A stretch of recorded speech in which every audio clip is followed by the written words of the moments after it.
মেস্তা মুখের অংশ বিশেষে কালচে বা বাদামি ছোপ বা দাগকেই আমরা মেস্তা বলে জানি।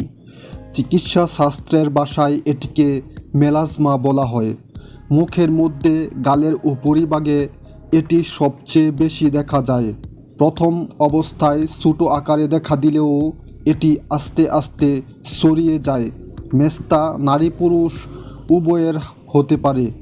মেস্তা কাদের হয়, কী কারণে হয়? জেনেটিক কারণ বা বংশগত কারণে হতে পারে। আপনার দাদা দাদি অথবা পিতামাতার মধ্যে থেকে যদি কারো মেস্তা থেকে থাকে তাহলে আপনারও মেস্তা হওয়ার সম্ভাবনা রয়েছে। অতিরিক্ত গরম বা হিট থেকে মেস্তা হতে পারে। যারা দীর্ঘ সময় ঘরের বাহিরে রোদে কাজ করে থাকেন তাদের মেস্তা হওয়ার সম্ভাবনা থাকে, এবং যাদের রান্নার কাজে দীর্ঘ সময় চুলার কাছে থাকতে হয় তাদের মেস্তা হওয়ার সম্ভাবনা থাকে। শারীরিক হরমোনাল পরিবর্তনের কারণে মেস্তা হতে পারে। গর্ভাবস্থায় এবং সন্তানকে বুকের দুধ পান করানো অবস্থায় শারীরিক বিভিন্ন হরমোনাল পরিবর্তন হয়ে থাকে, তাই এই সময়ে মেস্তা হওয়ার সম্ভাবনা বেশি থাকে।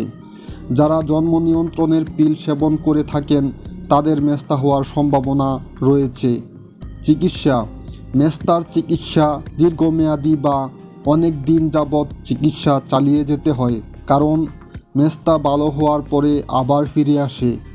দীর্ঘমেয়াদী চিকিৎসা চালিয়ে যাওয়ার পরেও মেস্তা ফিরে আসতে পারে। মেস্তা নিয়ন্ত্রণের জন্য ভালো মানের সানস্ক্রিন অত্যন্ত গুরুত্বপূর্ণ। সানস্ক্রিন ব্যতীত মেস্তা নিয়ন্ত্রণ কোনোভাবেই সম্ভব নয়। ভালো মানের সানস্ক্রিন নিয়মিতভাবে ব্যবহার করে যেতে হবে এবং প্রতি 2-3 ঘন্টা পর পর রিঅ্যাপ্লাই করতে হবে।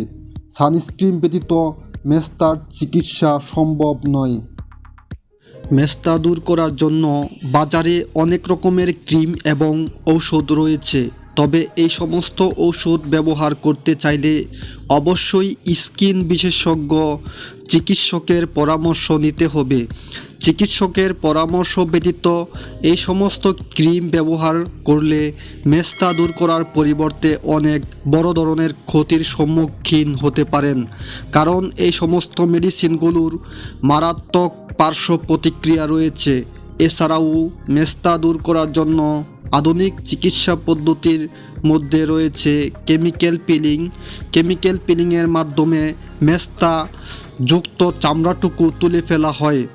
এছাড়াও মেস্তা দূর করার জন্য রয়েছে বিভিন্ন প্রকার লেজার পদ্ধতি। এছাড়াও আরও বিভিন্ন চিকিৎসা পদ্ধতি রয়েছে।